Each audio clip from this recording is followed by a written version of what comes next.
उसका आखिरी शब्द है मैं शिव हूँ। न मन हूँ, न बुद्धि हूँ, न अहंकार हूँ, न आकाश हूँ, न भूमि हूँ, न वायु हूँ, मैं सिर्फ चैतन्य हूँ, मैं शिव हूँ। कि जब ये नहा रहा था तो मगरमच्छ ने इसका पैर पकड़ लिया। चैतन्य ने कहा माँ अभी से आज्ञा दे दो सन्यास की, तो शायद मगरमच्छ मेरा पाँव छोड़ दे। अल्टीमेटली माँ ने उसको आज्ञा दे दी कि जा। वो इन्हें नया कॉन्सेप्ट दिया पंचायतन। पंचायतन मतलब 5 मुख्य देवता हैं, विष्णु है, शिव है, दुर्गा है, गणेश है और सूर्य है। ये 5 मुख्य देवता हैं। सब लोग सिर्फ इन्हीं की पूजा करेंगे और पांचों में जिसको देना हो प्रायोरिटी उसको बीच में रखो इन द सेंटर और 4 विल बी अराउंड। दूसरा ये किया कि पूजा में जो सामान इस्तेमाल होता है वो भारत के अलग अलग हिस्सों से आएगा। जैसे सुपारी और नारियल दक्षिण से आएगा, रोली चंदन उत्तर से आएगा, हल्दी कुमकुम पश्चिम से आएगा, अक्षत चावल जो है पूरब से आएगा। तो नॉर्थ साउथ ईस्ट वेस्ट को जोड़ने के लिए उन्होंने ये कंपलसरी कर दिया कि इसके बिना पूजा नहीं हो सकती। तो डिबेट में मंडल मिश्र हार गए और शर्त ये थी कोई शिष्य बन जाएंगे। वह भारत ने कहा कि नहीं, मैं तो अर्धांगिनी हूँ, मैं हारने नहीं दूंगी, मैं हारने नहीं दूंगी अपने पति को। अभी मेरा भी एक सवाल है। उन्होंने काम शास्त्र के बारे में सवाल पूछना शुरू किया। उभय भारती ना, ये तो ब्रह्मचारी बैचलर अनमैरिड, उसको उत्तर नहीं था। बोला मुझे 1 महीने का समय दीजिए। एक अमरूक नाम का राजा था जिसकी डेथ हुई थी उन्हीं दिनों। तो he entered the body of Amaruk and he experience काम वासना के बारे में, काम शास्त्र के बारे में। बहुत सारी रानियां थी उसकी, पूरा राजमहल था, राजा था। और फिर वो सीखने के बाद फिर वापस लौट के उन्होंने उत्तर दिया उभय भारती को एंड उभय भारती देन अग्रीड कि नहीं, मैं भी हार गई and they both became his disciple.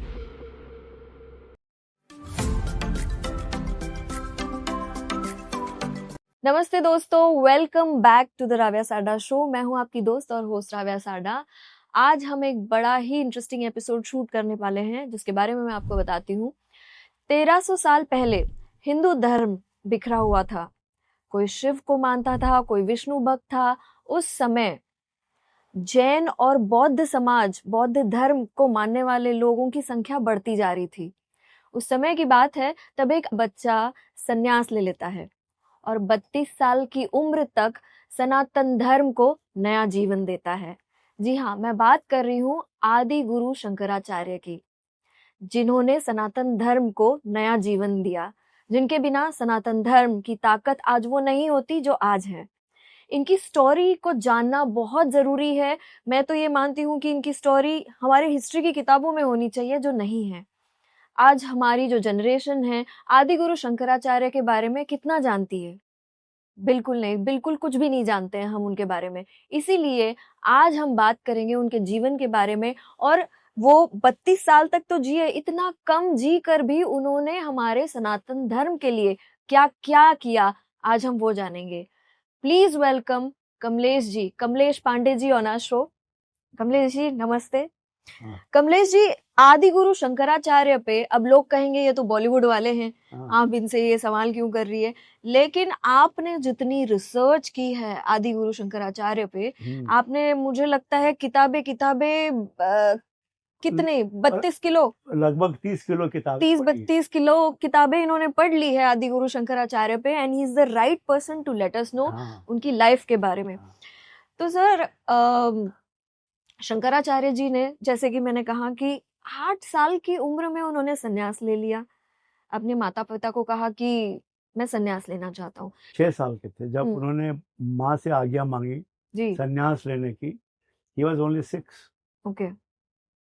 7 साल की उम्र में तो वो ओंकारेश्वर पहुंच गए थे। जो उनके गुरु थे स्वामी गोविंद पाद, आचार्य गोविंद पाद। तो 7 की उम्र में तो उन्होंने दीक्षा ली थी गोविंद पाद से।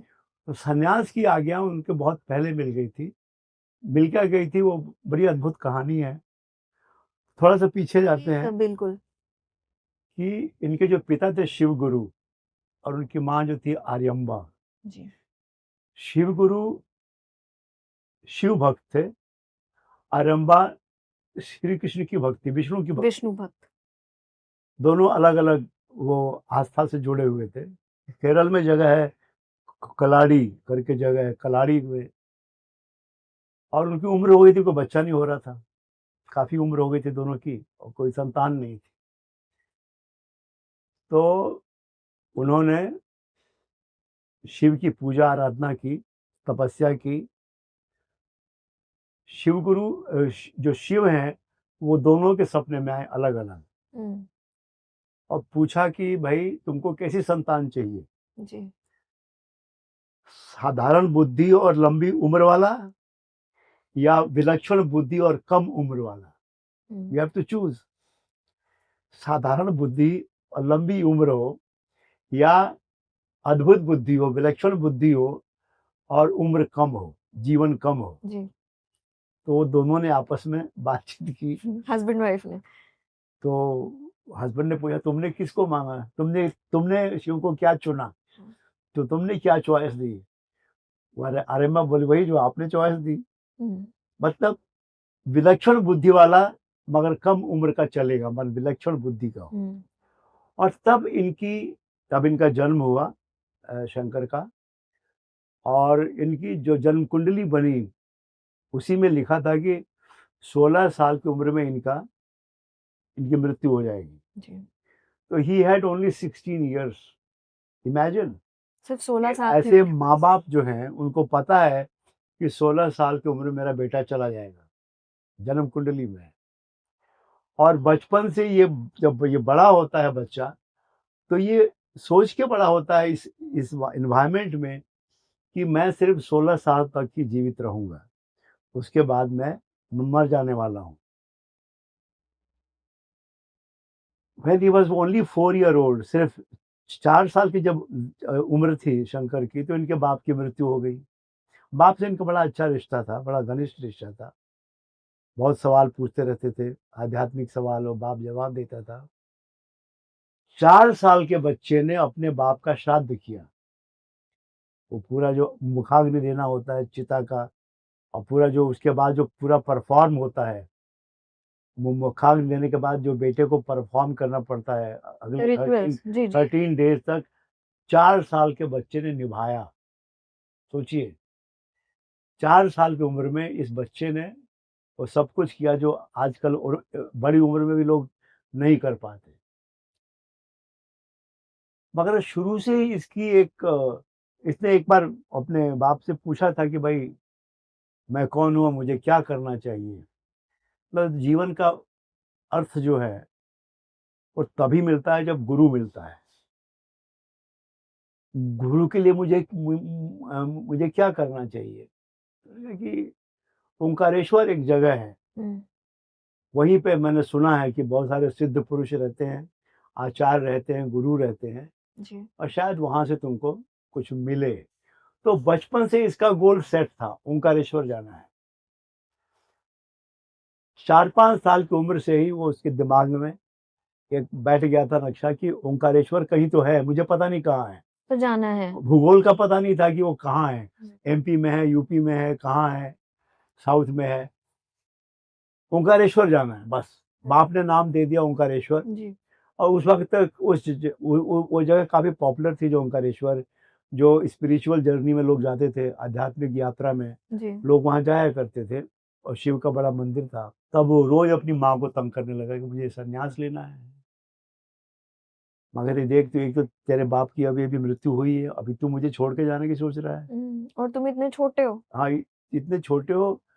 छोटे का उतना नहीं था, क्योंकि उस माहौल में बच्चे भी संन्यास लेते थे। अच्छा। हाँ, उनको ब्रह्मचारी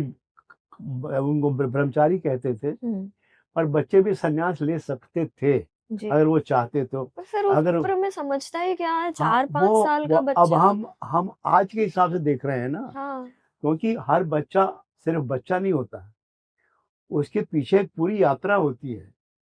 हर बच्चा इक्वल नहीं होता, कोई भी बच्चा इक्वल नहीं होता। जी। जैसे हम आप इक्वल नहीं है, क्योंकि हर बच्चा के पीछे एक लंबी यात्रा है, कई जन्मों की। तो एक स्पिरिचुअल जर्नी भी है, उसने पीछे क्या किया है, क्या साधना योग किया है, क्या किया है, वो सब का जो रिजल्ट है वो इस जन्म में जाके वो चीज सामने आने लगती है। देन वी गेट सरप्राइज, अरे अभी से इसके मन में ये क्या शुरू हो गया, इसके मन में अचानक ये तो इस उम्र में तो खेलने खाने की उम्र है, खेलने खाने की उम्र में ये संन्यास क्या चक्कर है। मगर उस समय में ये अद्भुत बात नहीं थी, ये होता था क्योंकि लोग ये मानते थे कि ये सिर्फ ये एक ही जन्म हमारा नहीं है, इस जन्म के पीछे हमारी एक लंबी यात्रा रही है, कई जन्मों की। जी। और अगर हमने उन जन्मों में कुछ साधना की होगी, कुछ हमारी गति हुई होगी अध्यात्म के क्षेत्र में, तो इस जन्म में शायद वो हमें वहां से फिर आगे कदम बढ़ाना पड़ेगा। मगर माँ तो माँ ने कहा अभी बाप नहीं रहा और तू भी छोड़ के जाने की बोल रहा, तो मेरी फिक्र कौन करेगा। तो शंकर बोलता है कि देखो, जहां तक मृत्यु का सवाल है, वो तो कभी भी आ सकती है। मैं घर में हूं तब भी आ सकती है। फिर तुम्हारा क्या होगा? मान लो कल मृत्यु आ जाए किसी वजह से, मान लो मैं कल नहाने जा रहा हूँ नदी में, मगरमच्छ मुझे पकड़ के खा जाए, क्या कर लोगी? क्या कर लोगी? फिर फिर तुम्हारे पास क्या उत्तर है? और जो मृत्यु है वो मगरमच्छ है, वो हमेशा इंतजार कर रही है, कभी भी हमला कर सकती है। तो अपना आर्गुमेंट दिया करता था कि भाई ये, वो अपना पॉइंट ऑफ व्यू रखते थे। हाँ, माँ मानने को तैयार नहीं थी। एक दिन कहानी ये है, अब पता नहीं ये कहानी कहाँ कितनी सच है, शायद या तो ऐतिहासिक घटना है या फोकलोर है, जो भी है, कि जब ये नहा रहा था तो मगरमच्छ ने इसका पैर पकड़ लिया। अच्छा। बाकी लोग लगे चिल्लाने कि भाई शंकर का पाँव मगरमच्छ ने पकड़ लिया। भागी भागी उसकी माँ जो है भागी भागी आई सुन के। तो, तो शंकर ने कहा माँ अभी से आज्ञा दे दो सन्यास की, तो शायद मगरमच्छ मेरा पाँव छोड़ दे। तो माँ ने कहा कि ठीक है, सन्यासी होके भी जिंदा तो रहेगा, अच्छा। अभी तो मगरमच्छ खा जाएगा तुझे। जी। तो मगरमच्छ से बचने के लिए माँ ने कहा कि ठीक है, तू सन्यास ले। मतलब उस घटना का बहाना बना लिया हाँ, उन्होंने। तो हाँ, अब हो सकता है घटना घटी हो सकता है वो एक सिंबॉलिक घटना हो, मगर अल्टीमेटली माँ ने उसको आज्ञा दे दी कि जा। तब वो 6 साल का था लड़का, 6 साल लड़का घर से निकल गया और पूरी वो अपना लकड़ी वकड़ी लेकर अपनी पोटली बांध के कहाँ जाना है उसे कुछ पता नहीं। एक ओंकारेश्वर नाम सुन रखा है, ओंकारेश्वर जाना है। और चलते चलते चलते एक पूरी यात्रा है उसकी, कि रास्ते में बहुत लोग मिले, जैसे बहुत से सन्यासी मिले कि हमारा शिष्य बन जाओ, हम तुमको पूरा ज्ञान दे देंगे। उसको तो ओंकारेश्वर पहुंचना था। किसी ने कुछ ऑफर किया, किसी ने कुछ ऑफर किया। एंड उसके पहले की घटना ये है कि सन्यास लेने के पहले इसने कहा, सोचा कि उसकी माँ ने सोचा कि इसकी दिमाग से सन्यास का विचार मिटाना हो तो इसको किसी अच्छे गुरु के पास शिक्षा के लिए भेज दो। तो संदीप दीक्षित और मैत्रेयी एक कपल थे, वो अध्यापक थे, पढ़ाते थे। वहां उसको छोड़ दिया शंकर को, शंकर उसके साथ और भी लोग थे। और वहां वो जो जो शिक्षा उसको 2 साल में पूरी करनी थी, वो 2 महीने में उसने पूरी कर दी। सब सीख लिया, सारे शास्त्र, सारे सूत्र लिखने लगा संस्कृत में। हाँ। और वहीं पे एक घटना ये घटी कि जब ये जो था ब्रह्मचारी था, उनको नियम था भीख मांगना। भीख मांगने का मतलब ये कि समाज तुम्हें कुछ दे रहा है भोजन, बदले में तुम्हें समाज को कुछ देना है जो जब तुम बड़े हो जाओ तो। जी। भिक्षा जो इसलिए नहीं कि भाई तुम्हारे पास अन्न नहीं है। आश्रम जहाँ पढ़ाई होती थी उनके पास अन्न था, संपदा थी, पैसे थे, सब था। फिर भी भिक्षा मांगना नियम था उन दिनों। जो भी ब्रह्मचारी होता था वो भिक्षा मांगना नियम था अपने गुरु के लिए। और भिक्षा का मतलब ये कि भाई समाज आपको कुछ दे रहा है, भोजन दे रहा है, बदले में आपका कर्तव्य बनता है कि आप समाज को कुछ दें जब आप बड़े हो जाएं। तो एक दिन भिक्षा को निकले हैं, तो सिर्फ एक घर, उनको नियम था कि सिर्फ 3 घरों से भिक्षा मांगनी, ज्यादा नहीं, जो भी मिलता है। तो एक बुढ़िया के यहाँ गए मांगने के, तो बुढ़िया बहुत गरीब थी, उसके पास सिर्फ एक सूखा आंवला था और कुछ नहीं था, देने के लिए कुछ नहीं था सिवाय एक सूखा आंवला के। ऐसी कहानी है, सिंबॉलिक है शायद, या हो सकता है असली में हुई हो। ये अपना भिक्षाम देही करते रहे, सूखा आंवला दे कि भाई बच्चे हमारे पास तो इसके अलावा कुछ है नहीं। और वहां पे जो घटना आई है कि उन्होंने आंवला लिया जब अपने पात्र में, और इनकी आंखों से एक आंसू टपक के गिरा उस आंवले पे, शंकर की आंखों से। ये गरीब इतनी औरत है कि वह सूखा आंवला, ये कैसा जीवन है, एक कैसा जीवन भगवान ने बनाया है कि इस औरत के पास एक सूखा आंवला है बस देने के लिए। और उनके मुंह से जिसको कहते हैं कनक सूत्र एक निकला, बड़ा मशहूर सूत्र है।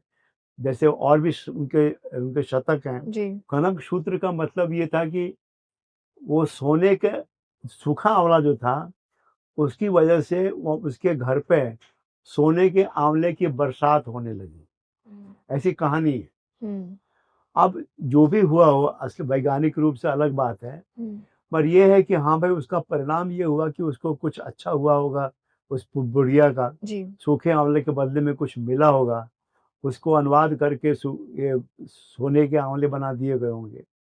मगर एक शोहरत फैल गई कि इस बच्चे ने उस बुढ़िया के घर पे सोने के आंवले की बरसात करवा दी, ये कर दिया चमत्कार।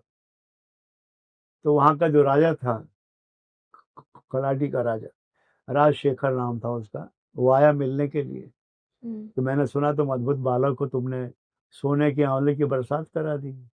हमारे राज्य में बहुत समस्याएं हैं, गरीबी है, ये है वो है, आप कुछ कीजिए, उसके लिए चमत्कार कीजिए। तो शंकर ने कहा जीवन चमत्कार से नहीं चलता, जीवन नियम से चलता है। इसीलिए जीवन ने हमें बुद्धि दी है, चेतना दी है, आत्मा दी है, शक्ति दी है, शरीर दिया है, उसका उसका उपयोग इस्तेमाल कीजिए। करो। जी। चमत्कार के भरोसे आप कब तक बैठे रहेंगे? चमत्कार के भरोसे आप सभी कब तक लोग बैठे? चमत्कार को नमस्कार करते हाँ, हैं। तो वो शंकर ने कहा कि नहीं, जीवन ने आपको जो दिया है संपदा, आप उसका उपयोग करना सीखिए। जीवन ने बुद्धि दी है, समझ दी है, शरीर दिया है, मन दिया है, उसका उपयोग कीजिए। एनीवे, फाइनली वो घूमते भाग यात्रा करते करते शंकर जो है फाइनली ओंकारेश्वर पहुंचा पहुंच गए। और बोला कि मुझे यहाँ जो आचार्य हैं उनसे मिलना है। बोले कि गोविंद पाद तो पता नहीं कितने वर्षों से समाधि में है, उन्होंने आंख नहीं खोली, कितने लोग इंतजार कर रहे हैं उनकी आंख खोलने का। तो आंख खोले तो बातचीत हो, कुछ ज्ञान मिले, पता नहीं कब से वो समाधि में है। बोले जो भी हो, मुझे मिलना है उनसे, बताओ कहाँ बैठते हैं। बोले वो फलां गुफा है ऊपर जाके। कहानी ये कहती है कि ये जब गुफा पे पहुंचा, शंकर पहुंचे बालक, तो गोविंद पाद की समाधि भंग हुई। उन्होंने आंखें खोली, बोले तू कौन है? और वहां शंकर ने एक मशहूर निर्वाण शतक बोला गुरु को, अपना इंट्रोडक्शन दिया, अपना अपना पूरा परिचय दिया। गोविंद पाद ने पूछा तू कौन है? तो शंकर का जो बहुत मशहूर निर्वाण शतक है, सर वो ये बताइए जरा। उसका आखिरी शब्द है मैं शिव हूँ। न मन हूँ, न बुद्धि हूँ, न अहंकार हूँ, न आकाश हूँ, न भूमि हूँ, न वायु हूँ, मैं अनंत चेतना हूँ। न मैं सिर्फ चैतन्य हूँ, मैं शिव हूँ। कॉन्शियसनेस जो अल्टीमेट ट्रूथ है, हाँ। जो अल्टीमेट समाधि का अनुभव है, वो शंकर ने अपना परिचय दिया। ये शायद इतिहास में पहली बार किसी ने, एक वो भी एक 7 साल के बच्चे ने, ये ऐसा 7 साल के इंट्रोडक्शन बच्चे ने दिया। अपना परिचय दिया कि मैं ये कुछ भी नहीं हूँ, न मतलब न मैं शरीर हूँ, न मैं बुद्धि हूँ, न मैं विचार हूँ, न भाव हूँ, न आकाश जल आयु अग्नि कुछ भी हूँ। मैं सिर्फ सिर्फ चेतना हूँ, मैं आई एम ओनली कॉन्शियसनेस। जी। मैं सिर्फ चेतना हूँ, मैं आनंद हूँ, मैं शिव हूँ, शिवो अहम।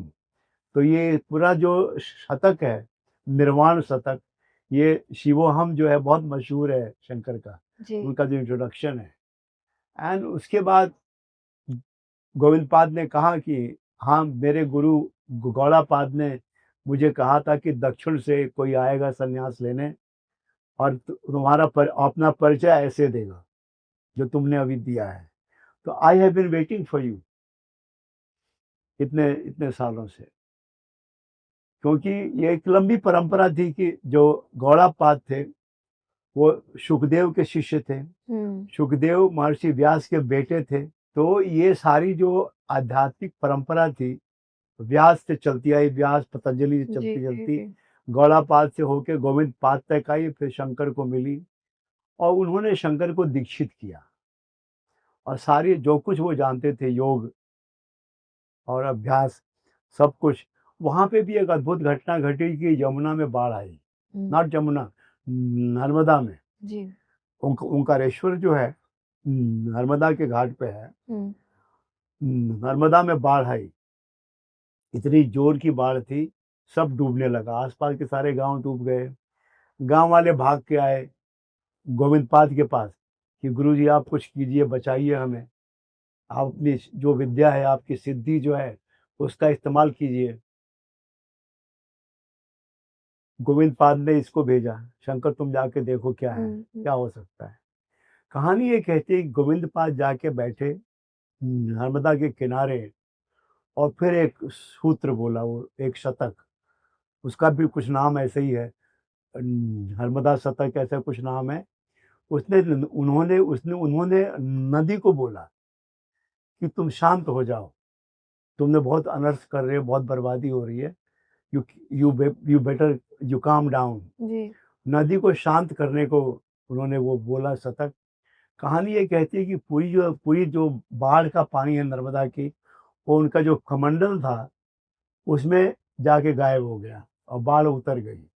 पूरी नर्मदा जो है वो शंकर के, और ये सिंबॉलिक है कि कोई अगर ऐसी स्थिति में होता है, जो साधना के बाद ऐसी स्थिति पहुंचता है, तो he could do a dialogue with anything.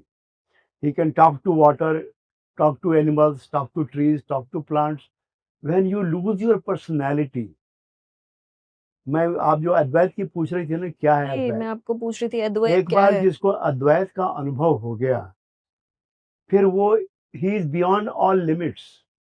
He is beyond the limit of the body, of the mind, of the emotions, of everything.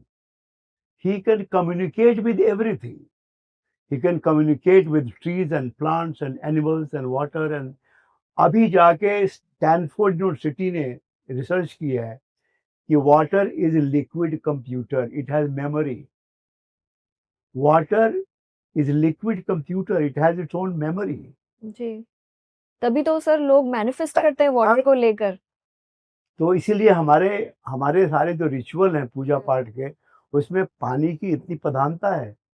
चाहे आचमन करना हो, जल चढ़ाना हो कहीं मंदिर में, मूर्ति पे या सूर्य पे, तो वो तो आज की खोज है कि भाई वो लिक्विड कंप्यूटर है। मगर ये संभव है कि अगर आदमी कोई ऐसी अद्वैत की अवस्था में है कि जिसका व्यक्तित्व जो है वो पीछे रह गया है, वो सिर्फ अभी चेतना है। उसने कहा ना कि मैं सिर्फ चैतन्य हूँ, मैं शिव हूँ, वही घोषणा हो गई कि वो आदमी क्या करने वाला है, व्यक्तित्व क्या करने वाला है।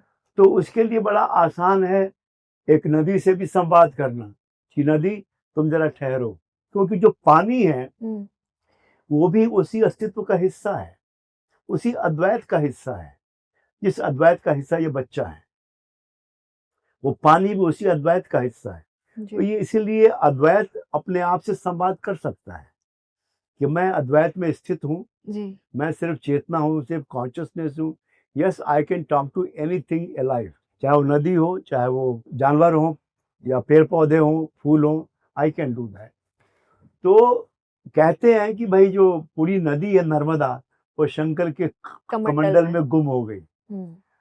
तो लोगों ने कहा कि भाई क्या चमत्कार है, क्या चमत्कार है। एनीवे, तो जब उसकी दीक्षा पूरी हो गई, उसकी पूरी, अब जितना पढ़ाना था गोविंद पाद को पढ़ा दिया उन्होंने कि अब तो जा, यू गो टू काशी। उसके पहले बता दो कि Kalady in Kerala, walking all the way to Omkareshwar, 1500 kilometre this little boy walked. 7 साल का बच्चा 1500 किलोमीटर जो है कलाडी इन केरल से लेके ओंकारेश्वर तक करेश्वर इन मध्य पैदल प्रदेश। चला। जी। उसके बाद फिर फ्रॉम ओंकारेश्वर टू काशी, काशी। गुरु ने बोला आप काशी में जाओ। हम्म। काशी तो आध्यात्मिक की नगरी है, वो पूरा सेंटर है, जी। वो भारत की आध्यात्मिक की नाभि है। सर मैं आपसे एक सवाल पूछना चाहूंगी यहाँ पे कि जैसे हम जानते हैं हम भगवान श्री राम को बड़ा पूजते हैं और सभी लोग, लेकिन आदि गुरु शंकराचार्य के बारे में इतनी ज्यादा इंफॉर्मेशन क्यों अवेलेबल नहीं है? ये मैं इसके लिए भारत की शिक्षा व्यवस्था को जिम्मेदार मानता हूँ। अपराध है ये धर्म का। ये भारत की शिक्षा व्यवस्था जो है, जी। एजुकेशन सिस्टम, ये उसका गुनाह है, अपराध है, अक्षम्य अपराध है कि उन्होंने शंकर को गायब रखा। उन्होंने देवताओं को रखा, राम है, श्री कृष्ण है, शिव भी है। शंकर जैसी विलक्षण जो है व्यक्तित्व है, जो है सनातन धर्म की नींव रखी है। प्रतिभा, क्योंकि अवतार तो यहाँ होते रहे हैं, महापुरुष होते रहे हैं, विलक्षण लोग होते रहे हैं। श्री कृष्ण ने गीता बोली, राम का जीवन अपने आप में पूरा संदेश है जी। शिव तो शिव ही है। मगर एक खास समय में एक खास समस्या के समाधान के लिए अगर कोई पैदा हुआ, वो शंकर पहला था। उसके पहले गौतम बुद्ध आए, महावीर आए। जी। Gautam Buddha was a rebellion against the वैदिक जो परंपरा थी, जो वैदिक परंपरा थी, काफी जड़ हो गई थी और वैदिक धर्म 72 हिस्सों में बंट गया था। तो Gautam Buddha came as a bright new spark। जी। एक नया बंदा आ गया भैया, एक नया विचार लेके आ गया। और काफी लोग उन्हें मानते थे गौतम बुद्ध और को, इसीलिए ही became an iconic figure। जी। तो गौतम बुद्ध की छाया बड़ी लंबी रही।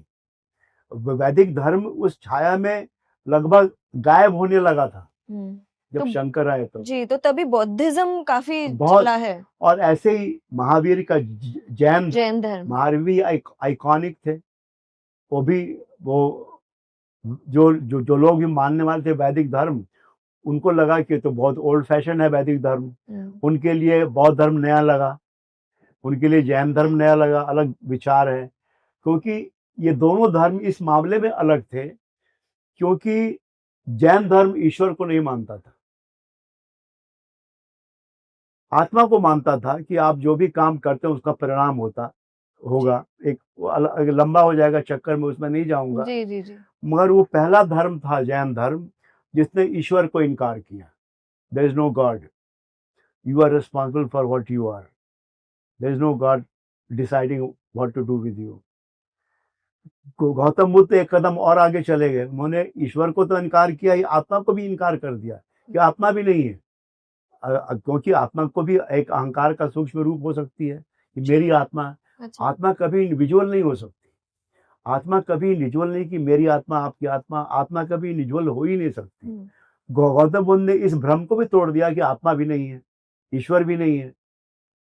और एक आध्यात्मिक रिवॉल्यूशन जो है, आध्यात्मिक क्रांति, ये दोनों लेके आए महावीर और बौद्ध। वैदिक धर्म पिछड़ने लगा और वैदिक धर्म में ऐसी कोई आइकॉनिक कोई बंदा था नहीं। राम हो चुके थे, श्री कृष्ण हो चुके थे, उनकी जगह लेने वाला कोई था नहीं, खड़ा होने वाला कि हाँ मैं हूँ। क्योंकि सर लोग, जैसे अब मैंने पहले इंट्रोडक्शन में बताया कि 72 जो ग्रुप्स में बटे हुए थे कि कोई शिव को मान रहा है, कोई विष्णु को मान रहा है, कोई दुर्गा को, कोई गणेश को, कोई किसी को, कोई बटे हुए थे।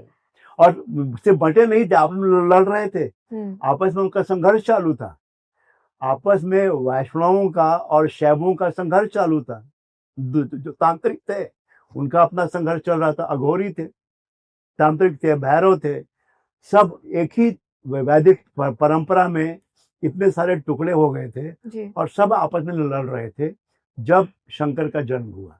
तो इसलिए मैं कह रहा हूँ कि शंकर एक उस समय की आवश्यकता थी, रे ऑफ होप, एक उस समय की जरूरत थे।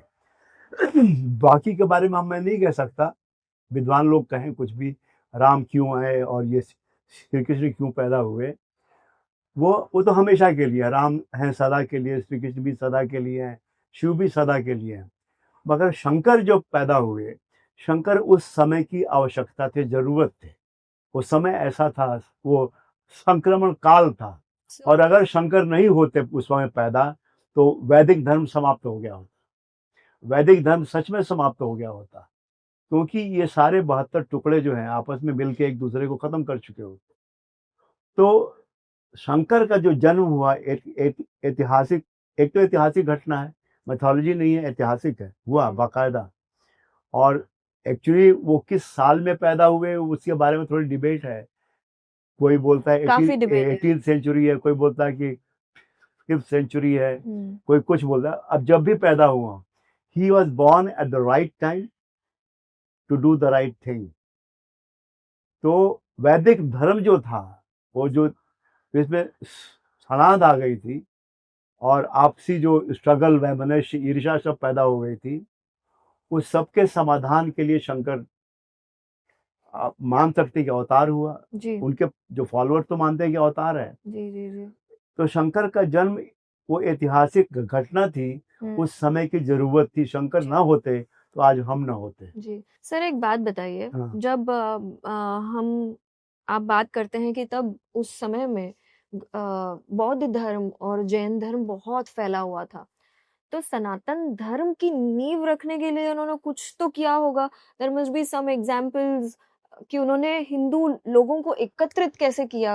हाँ, वो आता हूँ उस पर। उसमें क्या हुआ कि जो 72 टुकड़े थे वैदिक धर्म मानने वाले, उनकी सबकी अलग अलग रिचुअल्स थे, अलग अलग पूजा पद्धतियां थी, अलग अलग पूरा सिस्टम था जी। शंकर ने सब खत्म किया। बोला कि नहीं, ये अलग अलग पूजा पद्धतियां नहीं चलेंगी। एक जो कहते हैं कि वो इन्होंने नया कॉन्सेप्ट दिया, पंचायतन। पंचायतन मतलब 5 मुख्य देवता हैं, विष्णु हैं, शिव हैं, दुर्गा हैं, गणेश हैं और सूर्य हैं। ये 5 मुख्य देवता हैं। सब लोग सिर्फ इन्हीं की पूजा करेंगे, और पांचों में जिसको देना हो प्रायोरिटी, उसको बीच में रखो, in the centre. All 4 will be around and the men will be. जैसे आपको दुर्गा जी पसंद है तो वो उनको बीच में रखो, बाकी विष्णु, शिव, गणेश, सूर्य बगल में रहेंगे। उन्होंने एक तो ये किया कि पंचायतन पूजा का जो व्यवस्था थी कि सब फॉलो करेंगे वही। दूसरा ये किया कि पूजा में जो सामान इस्तेमाल होता है वो भारत के अलग अलग हिस्सों से आएगा। अच्छा। जैसे सुपारी और नारियल दक्षिण से आएगा, रोली चंदन उत्तर से आएगा, हल्दी कुमकुम पश्चिम से आएगा, अक्षत चावल जो है, अक्षत रोली, अक्षत पूरब से आएगा। तो नॉर्थ साउथ ईस्ट वेस्ट को जोड़ने के लिए उन्होंने ये कंपल्सरी कर दिया कि इसके बिना पूजा नहीं हो सकती। और इस वजह से वो सामान का एक आदान प्रदान शुरू हुआ, एक ट्रैफिक शुरू हुआ कि भाई नारियल सुपारी उत्तर जा रही है, वहाँ उत्तर से जो रोली चंदन दक्षिण आ रहा है, और फ्रॉम ईस्ट, फ्रॉम पूरब से अक्षत जा रहा है दक्षिण, और दक्षिण की वो हल्दी और एक और क्या, कुमकुम। हाँ, हल्दी कुमकुम दक्षिण से आ रहा है। ये तो ये हर दिशा से जो सामग्री है पूजा का आदान प्रदान होने लग गया, वो एक जगह से नहीं, भारत के कोने कोने से इकट्ठा हो, ताकि सामान आना जाना शुरू हो। सामान आना जाना शुरू होगा तो लोग आने जाने शुरू होंगे, व्यापार शुरू होगा, एक जान पहचान बढ़ेगी कि उत्तर में क्या हो रहा है, दक्षिण में क्या हो रहा है, ईस्ट में क्या हो रहा है, ये पश्चिम में क्या हो रहा है। This is also the logic जो लोगों को पता नहीं है कि जब हम हिंदू टेम्पल्स में जाते हैं, हम मंदिरों में जाते हैं, हम ये जो चढ़ाते हैं, चढ़ावा, हल्दी कुमकुम चावल मोली, उसके साथ ये भी कंपल्सरी किया कि उत्तर के मंदिरों में हमेशा दक्षिण का पुजारी रहेगा, दक्षिण के मंदिरों में हमेशा उत्तर का पुजारी रहेगा जी। Same thing with east and west, पूर्व पश्चिम में भी। दैट इज व्हाई हम देखते हैं कि बिल्कुल उत्तर में अभी भी नेपाल के जो मंदिर है, नेपाल में बड़ा मंदिर है, उसका पुजारी दक्षिण का है जी जी। दक्षिण में जो मंदिर है उसके पुजारी उत्तर के हैं। तो ये जो आवागमन शुरू किया ट्रैफिक शंकर ने, इसने देश को एक जोड़ के रखना शुरू किया। जिसको इकट्ठा करना कहते हैं, मतलब एक अजीब सी डिवाइस है हम्म, जो हमारी कमजोरी है, मतलब कमजोरी नहीं बल्कि हमारा जो रिचुअल है, हमारी जो पूजा पद्धति है, हम पूजा करते हैं, सबके देवता हैं, तो सबको उन्होंने समेट के एक पंचायतन बना दिया कि ये पूजा पद्धति है और ये सामान इसमें इस्तेमाल होगा, ये सामान यहाँ से आएगा। इसके साथ उन्होंने 4 जो मठ स्थापित किए, मेन मठ जो उन्होंने स्थापित किए। मेन मठ स्थापित किए उत्तर, दक्षिण, पूर्व, पश्चिम में। वो इसीलिए स्थापित किए कि भाई वो लोग आना जाना शुरू करें, मिलना शुरू करें। फिर सन्यासियों की परंपरा शुरू की। 10 नामी सन्यासी, अलग अलग नाम होंगे, भारती होगा, गिरी होगा, ये 10 अलग अलग सन्यासी जो हैं वो 10 अलग अलग भौगोलिक क्षेत्रों में जाके सनातन का प्रचार करेंगे। अच्छा। तो कोई शहर में करेगा, कोई गांव में करेगा, कोई जंगल में करेगा, कोई पहाड़ों में करेगा, कोई आदिवासियों में जाके करेगा। तो उन्होंने ये दशनामी संपदा ये शुरू किया, सन्यासियों की परंपरा। नागा साधु भी उसी में थे और ये शंकर ने व्यवस्था की कि सिर्फ नागा साधु हथियार रख सकते हैं, क्योंकि शंकर की दृष्टि बड़ी दूर की थी कि एक समय आएगा जब इन्वेडर्स आएंगे हथियार लेके, और हम चूंकि एक बड़े सॉफ्ट स्टेट हैं, हमारा हृदय बड़ा कोमल है और हमारे लिए अतिथि भगवान का रूप होता है, तो हम इन्वेडर को भी भगवान मान सकते हैं। उस समय में अगर इन्वेडर कोई ऐसी तलवार लेके आता है तो सनातन की रक्षा के लिए भी तलवार हाथ में होनी चाहिए। तो नागाओं को उन्होंने हथियार रखने की स्वीकृति दी कि तुम हथियार बंद रहोगे, जब समय आएगा धर्म की रक्षा के लिए तो हथियार उठा सकते हो। बाकी जो है शस्त्र और शास्त्र दोनों का मिलन जो है कि नागाओं की का शस्त्र और बाकियों का शास्त्र मिलके सनातन की रक्षा करेंगे। और ये इसलिए भी जरूरी हुआ, आगे जो एक घटना घटती है कि उन्होंने सारे जो महान ग्रंथों पे टीका लिखी, गीता पे लिखी, भाष्य लिखा, बड़े बड़े ग्रंथों पे। अंतिम था ग्रंथ ब्रह्म सूत्र व्यास का। व्यास मुनि का ब्रह्म सूत्र अंतिम था। उसमें तब तक किसी ने भाष्य नहीं लिखा था। Shankar was the first man to write a treatise on Brahma Sutra. तो कहानी है कि भाई वो कहीं हिमालय में, कहीं मेरा ख्याल है बद्रीनाथ के पास, ब्रह्म सूत्र पे पढ़ा अपना लिखा हुआ भाष्य सुना रहे थे, और एक बुढ़ा आके बैठ गया और बुढ़ा उनको सवाल पूछने लगा कि तुम तो बच्चे हो, तुम क्या जानते हो ब्रह्म सूत्र के बारे में, तुमको पता है क्या ब्रह्म सूत्र है? बोले आप बताइए, क्या आपका कोई सवाल हो? बोला ये फला फला जो चैप्टर है ब्रह्म सूत्र का, इसका पहला सूत्र क्या है बताओ, और उसका अर्थ क्या है। उन्होंने बता दिया। 7 दिन तक उस बुढ़े की डिबेट चली शंकर से। बाद में बुढ़े ने रिवील किया कि खुद व्यास है। अच्छा, वेद व्यास। और ही वॉज हैप्पी। व्यास ने कहा कि मैं तो खुश हूँ कि तुमने मेरी ब्रह्म सूत्र पे भाष्य लिखा जी, मैं आनंदित हूँ। 7 दिन तक डिबेट चला। 7 दिन रोज सवाल पूछते रहे व्यास। और तो अब देखो अपने आप को रिवील नहीं किया, अपने आप को एंड में रिवील किया कि मैं व्यास हूँ जी। और ये जवाब देते रहे Shankar. And he was only 16 at that time. Shankar was only 16। तो एंड में इन्होंने कहा कि ठीक है, मेरा काम खत्म हो गया, जितना लिखना था मैंने लिख दिया, ये लिख दिया, वो लिख दिया, जो भी है सब हो गया। अब चूंकि मैं 16 का हो गया हूँ और 16 की उम्र मेरा मृत्यु का योग है, मेरी कुंडली में है मृत्यु योग है, तो आप आशीर्वाद दीजिए, मैं अपना शरीर छोड़ना चाहता हूँ। तो व्यास ने कहा कि नहीं, मैं तुम्हें आज्ञा नहीं दे सकता शरीर छोड़ने की, क्योंकि अभी तुम्हें बहुत काम करना है। अच्छा। और वहां पे व्यास जो है वो भविष्यवाणी, व्यास की एक किताब है भविष्य पुराण।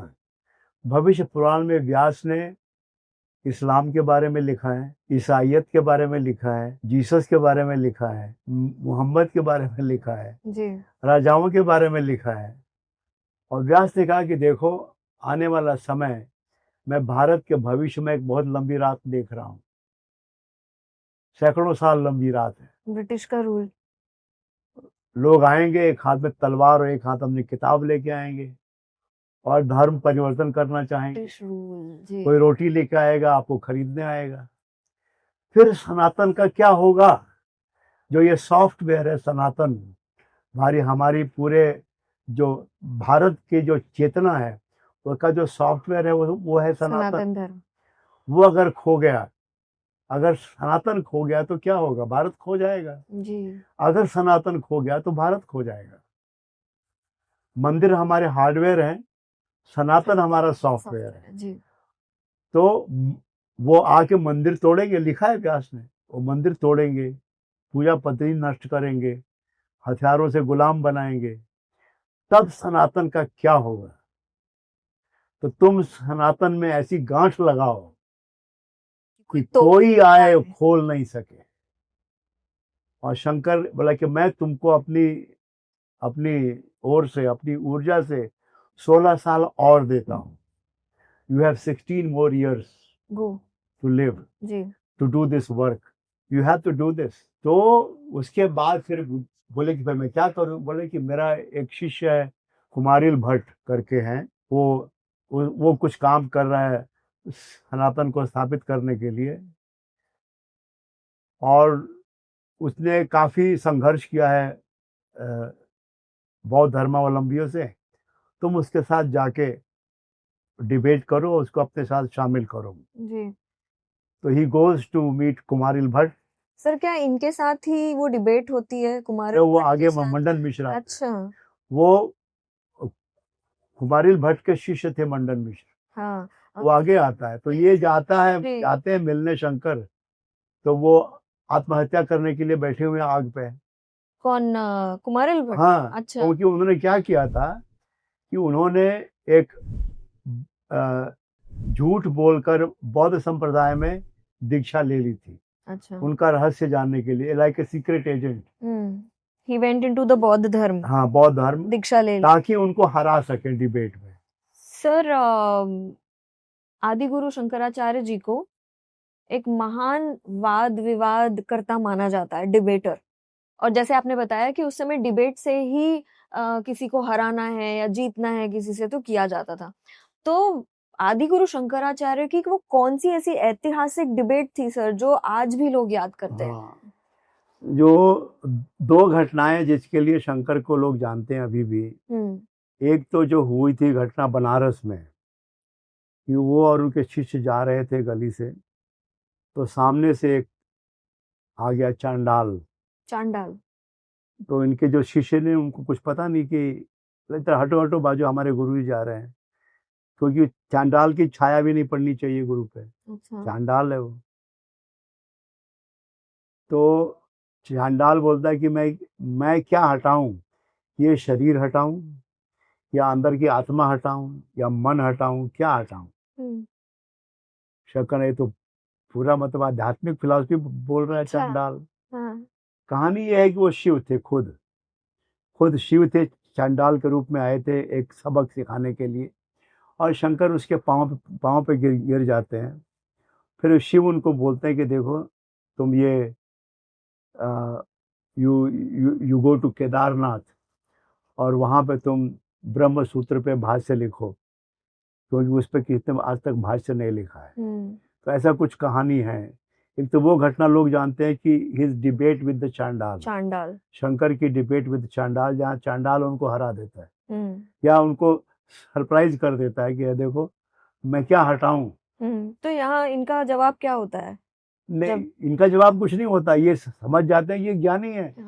ये तो पूरा पहुंचा हुआ है चांडाल। ही इज नॉट अ चांडाल, ही इज समबडी एल्स। जो इतनी ज्ञान की बात कर रहा है, ये चांडाल हो ही नहीं सकता।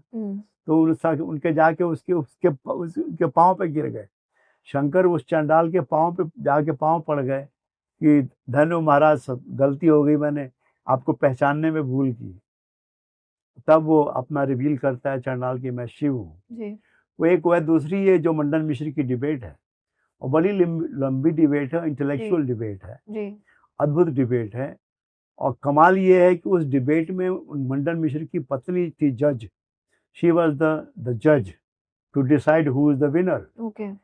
उसका पति जो है वो डिबेट कर रहा है, और द वाइफ और वो वाइफ, द और जूरी। ये फैसला भी शंकर ने किया था। हाँ उसने ऑफर दिया कि बताइए कौन जज होगा हमारे बीच, फला फला, मतलब इतने बड़े बड़े विद्वान हैं, जी। मतलब आपकी पत्नी जज होगी। वो भी विद्वान थी बहुत, उदय भारती जो थी, उभय भारती, वो मंडन की बीवी, वो भी बहुत बड़ी विद्वान थी, और वो भी शिष्या रह चुकी थी कुमारिल भट्ट की अच्छा। पहले। तो डिबेट हुई, और डिबेट में मंडन मिश्र हार गए। बहुत लंबी डिबेट चली, बहुत अद्भुत डिबेट है वो। हमारे यहाँ बड़े अद्भुत एक परंपरा रही है कि अगर किसी को अपनी बात मनवानी हो, हथियार से नहीं, शब्दों से बात करो। जबान की लड़ाई, debate. Debate used to decide who is right and who is not right, किसकी बात सही है किसकी गलत है, इसका फैसला डिबेट में होता था। तलवार से नहीं होता था, हथियारों से नहीं होता था, हिंसा से नहीं होता था। तो डिबेट में मंडन मिश्र हार गए, और शर्त ये थी कि वो शिष्य बन जाएंगे। वह भारती ने कहा कि नहीं, मैं तो अर्धांगिनी हूँ, मैं हारने नहीं दूंगी, मैं हारने नहीं दूंगी अपने पति को, अभी मेरा भी एक सवाल है। एंड उन्होंने काम शास्त्र के बारे में सवाल पूछना शुरू किया। उभय भारती ने, ये तो ब्रह्मचारी, बैचलर, अनमैरिड, कोई अनुभव नहीं जी।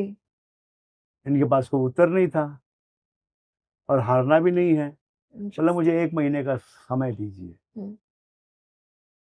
और कहानी यह है कि एक अमरूक नाम का राजा था जिसकी डेथ हुई थी उन्हीं दिनों। तो he entered the body of Amaruk, Amaruk की बॉडी में ही एंटर्ड, एंड ही एक्सपीरियंस्ड जो सवाल पूछे थे उभय भारती ने काम वासना के बारे में, काम शास्त्र के बारे में। बहुत सारी रानियां थी उसकी, पूरा राजमहल था, राजा था, भोगी था। और फिर वो सीखने के बाद फिर वापस लौट के उन्होंने उत्तर दिया उभय भारती को, एंड उभय भारती देन अग्रीड कि नहीं, मैं भी हार गई। And they both became his disciples. उभय भारती और मंडन मिश्र दोनों शंकर के शिष्य बन गए। और उसके बाद जो है सारी यात्रा जो शुरू हुई कि पूरे भारत में जो सनातन को जगाना है, और सारे जो जो जो राइवल्स हैं, कोई भैरव है, कोई तांत्रिक है, कोई अघोरी है, कोई कुछ है, अलग अलग ढंग के लोग, ब्लैक मैजिक चल रहा था। इनके ऊपर भी ब्लैक मैजिक हुआ इनको मारने के लिए शंकर पे। तो ये सारी जो अव्यवस्थाओं के बीच में रास्ता कैसे निकालना, वो शंकर ने निकाला। और फिर वो रास्ते में उनको सब शिष्य मिले, उनके 4 मुख्य शिष्य हुए, जो 4 मठ हैं, जो 4 मठ, और 4 मठ के मुख्य, 4 मठ के चारों शिष्य प्रधान थे जी। और उसमें सबसे अद्भुत बात थी कि इन्होंने अपनी माँ से वादा किया था।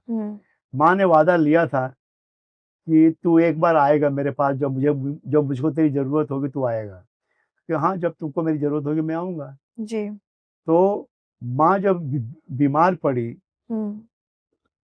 और जब उसका समय अंतिम समय आया, he went back to Kaladi. वहाँ गए, माँ की सेवा की, माँ की मृत्यु हुई, माँ का स्वर्गवास हुआ। मगर इसकी जो कम्युनिटी थी नंबूदरी ब्राह्मणों की, they were against him because you are a sannyasi, you can't, आप श्राद्ध नहीं कर सकते अपनी माँ का, आप सन्यासी हो। सन्यासी का मतलब कि जो अपना श्राद्ध खुद कर चुका है तभी वो सन्यास ले सकता है। सन्यास की एक रिचुअल होता है सन्यास लेते वक्त, कि आपको पहले अपना श्राद्ध खुद करना होता है कि मैं मर चुका, अब मैं नहीं हूँ, अब मेरा दूसरा व्यक्तित्व है, वो एक जीवन खत्म हो गया मेरा, अब वो मेरी लाइफ का हिस्सा नहीं है। वो था एक it may be in memory but otherwise I am not link to that, I am different. तो जब तुम सन्यास लेते हो तो अपना श्राद्ध भी करते हो, एक रिचुअल होता है जी। अपना श्राद्ध खुद करना होता है। तो जो अपना श्राद्ध कर चुका है वो अपनी माँ का श्राद्ध कैसे करेगा? यू आर नो मोर, तुम ना बेटे हो ना तुम्हारी माँ है, सारे संबंध खत्म हो गए। तुम सन्यासी मतलब न तुम्हारा कोई पिता है, न माँ है, न मित्र है, न शत्रु है, तुम्हारा कोई कुछ नहीं है। तो अब तुम अपनी माँ का श्राद्ध कैसे कर सकते हो? तो वहां उन्होंने बगावत की शंकर ने, और उसी घर में, अपने ही घर के पिछवाड़े में बनाई चिता और अपनी माँ का दाह संस्कार किया खुद। सन्यासी होते हुए अपनी माँ का दाह संस्कार शंकर ने खुद किया और अपने ही घर में पिछवाड़े, क्योंकि they did not allow him to take the mother to the river bank. नदी के जहाँ शमशान भूमि थी वहां तक जाना इनको अलाउ नहीं किया। या जो वहाँ जो ये ब्राह्मण होते हैं पूजा पाठ करवाने वाले, जी उन लोगों ने मना कर दिया कि नहीं, हम आपको सपोर्ट नहीं करेंगे। एक सन्यासी जो है दाह संस्कार नहीं कर सकता। तो उन्होंने किया अपनी माँ का श्राद्ध। और उसके बाद फिर जो एक और उनका पड़ाव आता है, कश्मीर में जो शारदा पीठ था, शारदा पीठ अब तो वह ऑक्युपाइड कश्मीर में है वो जी। पहले वो कश्मीर का हिस्सा था। तो वहां पे एक धर्म संसद होती थी, पूरे भारत से विद्वान आते थे और कौन सर्वज्ञ है, सबसे ज्यादा जानने वाला कौन है, इसकी परीक्षा होती थी। वो भी ऑन डिबेट, वहाँ डिबेट होती थी और उसमें जो जीत जाता था उसको सर्वज्ञ की उपाधि देते थे। तो शंकर भी गए दक्षिण से, शंकर भी गए कि मैं साउथ से आ रहा हूँ। और कहानी है कि हाँ भाई उन्होंने डिबेट में सबको हराया। अच्छा। और फाइनली इनको सर्वज्ञ होने की उपाधि मिली।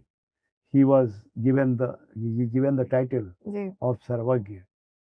और उसके बाद जो सबसे अद्भुत बात है, जो आज मेरे ख्याल में ज्यादा रेलिवेंट है, कि शंकर शायद अकेले विलक्षण व्यक्तित्व हैं जिन जो अध्यात्म से लेके क्वांटम फिजिक्स तक इनका जो दर्शन है उपयोग होता है। आज क्वांटम फिजिक्स के क्षेत्र में आदि शंकराचार्य जो हैं बड़े इंपॉर्टेंट महत्वपूर्ण फिगर हैं जी। अब जैसे एक घटना है कि एक बार एक फ्रांस का वैज्ञानिक आया कलकत्ते में जब टैगोर जिंदा थे। ही वॉज क्वांटम फिजिसिस्ट और उसका किसी इक्वेशन में फंसा हुआ था, उसको हल नहीं मिल रहा था। तो टैगोर को बोला कि मैं एक इक्वेशन में फंसा हुआ हूँ, मुझे हल नहीं मिल रहा है, क्या करूं मैं। उन्होंने कहा शंकर को पढ़ो। तो he read Shankar and he found his solution. Shankar ने जो दिया है उसमें क्वांटम फिजिक्स के, अब जैसे आज जो कहते हैं गॉड पार्टिकल वगैरह जो हो रहा है, वैज्ञानिक खोज रहे हैं क्वांटम फिजिक्स वाले गॉड पार्टिकल, हर एक में शंकर की थ्योरी उपयोग हो रही है। आज क्वांटम जो है फिजिसिस्ट, वो शंकर की थ्योरी को इस्तेमाल कर रहे हैं। जब देश आजाद हुआ था, we were so ahead. हाँ ना, उनकी जो सोच थी सिर्फ स्थूल में नहीं थी, जो सूक्ष्म है वहां भी थी। एक और भी है कि तब आजादी के बाद जब नेहरू पहली बार फ्रांस गए, तो जो फ्रांस का राष्ट्रपति था, फ्रांस का राष्ट्रपति जी, उसने नेहरू को बोला कि भारत के विकास के लिए आप शंकर को फॉलो कीजिए, not Gandhi, not XYZ, not कहीं, हमारे तो बहुत नाम है जी, शंकर को फॉलो, आदि गुरु शंकराचार्य को फॉलो। तो कहा कि, और नेहरू ने नहीं किया, नेहरू किसी अलग ही ट्रिप में थे, नेहरू की यात्रा कुछ और ही थी जी, कुछ और ही करना चाहते थे। तो नेहरू ने अगर शंकर को फॉलो किया होता भारत के भविष्य के लिए, विकास के लिए, तो आज भारत कुछ और होता, बिल्कुल और होता। बिल्कुल सर। जिसमें आध्यात्म होता है, क्वांटम फिजिक्स भी होती। वो अकेला व्यक्तित्व है जो अध्यात्म से क्वांटम फिजिक्स, अद्वैत से लेकर क्वांटम फिजिक्स तक उसकी छाया है। तो शंकर की छाया बहुत लंबी, जिन्होंने पूरी मंदिरों की और परंपरा की पूजा पद्धति ही बदल दी ना, बदल दी एक करने के लिए सबको। जी। तो शंकर की जो छाया है वो बहुत लंबी है जी, अद्वैत से लेके क्वांटम फिजिक्स तक फैली हुई है। और हमारे यहाँ है कि एक जो दुर्भाग्य है हमारी शिक्षा पद्धति की, शंकर के नाम पे एक पन्ना भी नहीं स्कूलों की किताब में, स्कूलों की किताबों में शंकर के नाम पे एक पन्ना भी नहीं है। अकबर के बारे में है, औरंगजेब के बारे में है, जहांगीर शाहजहां के बारे में है, शंकर के बारे में नहीं है। जिसने सनातन धर्म की स्थापना की, बिल्कुल उनके बारे में नहीं है। और जिस आदमी की वजह से हम आज हैं यहाँ या भारत है, क्योंकि शंकर ने सॉफ्टवेयर को जिंदा किया, जी जी। जिसे कहते हैं सनातन। मंदिर हार्डवेयर है, सनातन सॉफ्टवेयर है। जी उसको जिंदा किया ताकि भारत जिंदा रहे। और ऐसे व्यक्तित्व के लिए को लेकर हमारे स्कूल की किताब में एक पन्ना तक नहीं है, एक पेज होना तक नहीं चाहिए, है, ये तो गवर्नमेंट से अपील है। एक पेज तक नहीं है। जी तो होना चाहिए, थोड़ा सा अक्ल आनी चाहिए, चाहे वो एजुकेशनिस्ट हो, शिक्षाविद हो, अध्यापक हो, स्कूल हो या कॉलेज हो, कोई भी हो, सरकार हो, शिक्षा मंत्रालय हो, कंपल्सरी कर दे जी कि बिल्कुल। शंकर हर क्लास में, हर कोर्स में पढ़ाया जाना चाहिए। जी सर, उनकी मृत्यु को लेकर भी बहुत रहस्य हाँ, है। नहीं, रहस्य है कि जब वो केदारनाथ में थे हम्म। एंड ही डिसाइडेड कि नाउ ही इज, कोई कहता है उनकी समाधि केदारनाथ में है। तो एक उन्होंने अपने बुलाया शिव कि भाई अब मैं जा रहा हूँ, हम्म। अब मैं लौटूंगा नहीं, you are on your own now, तुमको मैं बहुत कुछ दे के जा रहा हूँ, उसको आगे बढ़ाना। And he just started walking and he just went on walking into Himalayas. उनके सिर्फ कदमों के निशान मिले, उनका शरीर नहीं मिला, इसलिए उनकी कोई समाधि नहीं है। उनकी कोई समाधि नहीं है, कोई निशानी नहीं है। एक्चुअल निशानी जो होती है ना अरे बाप संतों की, ऋषियों हाँ, की, कुछ नहीं, ही जस्ट डिसअपीयर्ड, कोई बॉडी नहीं, कुछ नहीं बॉडी मिली नहीं। कभी। तो उनके शिष्यों ने पूछा कि भाई आप फिर आप हमें कहाँ मिलेंगे? हाँ बोला मैं कहाँ मिलूंगा, मैं कहाँ जाऊंगा? मैं फूलों की सुगंध में, इंद्रधनुष के रंगों में, हवाओं की छुअन में मैं रहूंगा। तुम मुझे जहाँ ठोकर खाओगे वहीं पाओगे मुझे, तुम जहाँ भी ठोकर खाओगे मैं वहाँ हूँ। तो ये देश जहाँ भी ठोकर खाएगा शंकर को पाएगा, हम्म। और शंकर उस देश को संभाल लेंगे, जी, उठा लेंगे। तो केदारनाथ में इनकी समाधि है सर? ना, नहीं। मूर्ति होगी, समाधि नहीं है। समाधि है नहीं क्योंकि उनकी जो मृत्यु हुई इसका कोई एविडेंस नहीं है। उनकी मृत्यु का कोई एविडेंस नहीं है, कुछ बचा नहीं, कहाँ गए, क्या हुआ, कुछ पता नहीं। जी जैसे चीन का संत था लाओ त्से, उसकी भी यही कहानी है, वो एक दिन हिमालय में गायब हो गया, उसका कोई नाम निशान नहीं मिला, कहाँ गया, क्या हुआ। ऐसे लोग हुए हैं यहाँ पे। किनका रूप माना जाते हैं हाँ, सर? रूप किनका माना जाते हैं आदि गुरु शंकराचार्य? शिव का, शिव का। शिव का अवतार मानते हैं जो जी। उनको मानने वाले हैं, उनको शिव का अवतार मानते हैं। और व्हाई नॉट, उन्होंने खुद कहा मैं शिव हूँ। शिव। जब वो गोविंद पाद के पास गए, हम्म। न मैं मन हूँ, न बुद्धि हूँ, न संस्कार हूँ, न ये हूँ, ना न वो आकाश हूँ, हूँ न वायु। आकाश हूँ, न वायु हूँ, मैं शुद्ध चैतन्य हूँ, आनंद हूँ, मैं शिव हूँ। तो व्हाई नॉट, जी जब इतने दावे से एक बच्चा बोल सकता है, ऑफ कोर्स जी ही नोज हु इज। जी। इन 32 साल जब तक वो जीवित रहे, तो उन्होंने किन किन टेम्पल्स में क्या क्या किया? दो खास महत्वपूर्ण हैं। एक तो बद्रीनाथ का मंदिर, बद्रीनाथ की मूर्ति, वहां से जो इन्वेडर्स थे, हमलावर आए मंदिर तोड़ने के लिए, तो लोगों ने मूर्ति को हटा दिया और उसको बहुत साल बीत गए थे। वो मूर्ति कहाँ है किसी को पता नहीं, छुपाया है तो कहाँ छुपाया है किसी को पता नहीं। जब शंकर गए बद्रीनाथ, तो उन्होंने कहा कि मुझे पता है मूर्ति कहाँ है। He went under water, under water, वो अंडर वाटर जो ये हरियाली वगैरह होती है ना, वादियों में कहीं मूर्ति दबी पड़ी थी, और मूर्ति का एक हाथ थोड़ा सा, हाथ में खरोंच थी।